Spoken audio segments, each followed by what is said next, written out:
Hello, in this film I just want to show you briefly about damping printing paper. Now the thing about it, like so much of Japanese woodblock, is it's very dependent. It's dependent on the paper you're using, it's dependent on whether you use Western paper or washi paper, the weather. I don't know if you can hear in this film, but it's a lovely damp day, which is perfect for Japanese woodblock because everything's nice and damp. So it depends on the weather, all sorts of variables. The thing is time and practice. The more time you give and practice you do, the more familiar with damping and every aspect of Japanese woodblock you'll get. But I can show you the basics today. So I've got two different pieces of paper here. I've got the Fabriano Academia, which we spoke about before in a previous film. And this is a great paper for playing with, for doing proofs on, or for doing initial prints when you're starting out and haven't moved on to washi paper. This is the washi paper that I'm going to damp today, and this is the long fibred paper, the Japanese paper that's traditionally used for Japanese woodblock, and they need slightly different treatment. So what I want when I say damping this paper, what I want to do is to create paper that it's just damp, so that when I come to print on the blocks, which will be wet with watercolour, I can move that paper from block to block and it will stay nice and flat with its dampness, rather than being dry paper that goes all wavy and cockily every time I print with a wet block. So slightly damp, but certainly not saturated. So I've got my newspaper damp pack here, as I showed you, and it's all ready to go, so I just need to damp my paper to put in it. So the Academia, I use this for teaching. When I teach, I use this paper simply because people then don't have to worry about wasting or walloping through lots of sheets of this. When you're learning, you will make a lot of mistakes. So I use this for teaching, so I often make up like 10 damp packs with lots of sheets of paper in. And this is a very sturdy paper and it's very easy to damp. So I've got my water here and my decorator's brush, and all I'm going to do is give it a brush of water on either side.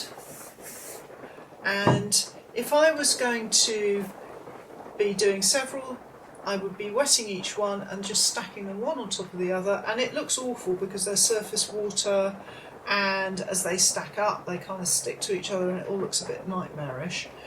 But just like damping the newspaper for printing, what you do is you put it into your folder and you put your folder to one side and give it time, and the paper will start to absorb the moisture and you'll end up with your damp paper inside the pack.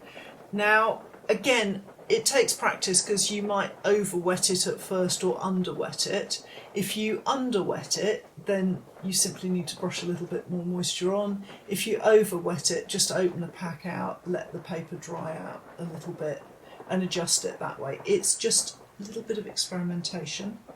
When it comes to washi, I'm not as gung-ho. Because of the way this is made with its long fibres, it takes water very fast, and that can be a bit scary. So what I would say is, if you get washi and you're not familiar with it and you're coming to damp it for the first time, the first thing I would do is to make up a damp pack and just put the paper in it and see how it reacts. Give it an hour and check it, and you may find it's just absorbed enough from the damp pack to work. That's going to be the lighter weight washies, and you can often get away without damping those individually. You just need the damp pack to make them damp. This one is a heavier weight one, so I'm going to damp it a little bit, and just let me find a place for it to sit. So I've got my brush here, and I'm going to make sure that it's not got a lot of water on, and I'm just going to sweep a little water over, and that water is immediately, I don't know if you can see, but compared to the Fabriano, that's right in the fibres, and I think it's not going to need any more than that. So I'm just going to pop it in and that is the bamboo, so that is a heavier weight paper, that's 170 grams, and just that little brush of water was enough for that. So I'm going to pop it in there and just leave it for a little while for everything to settle. So now I've left those paper in the newspaper for a little bit and they have settled down. I'll just show you, it's hard to show on film, but let me just show you. So here is my Fabriano, and it's now slightly damp. You can see it's a little bit cockled there. Once I start printing, that will flatten out. I'm not worried about that at all, and it will stay flat once I started printing. And then if we look here, I've got my bamboo, and again that is perfect for printing, so slightly damp. Now when I do this, and especially when I do it for students, what I usually do is, these are offcuts from paper trimmings from the studio. I always put myself a little guide in because it's a good idea to keep track of where the paper is, because it's infuriating if the prints disappear in the pack and then you find that you've missed a stage or something like that. So a little bit of a label there helps. So thank you for watching this. In the next film I want to talk to you about times you can leave things in the damp and working with the damp pack. So do join me for that, and thank you for watching.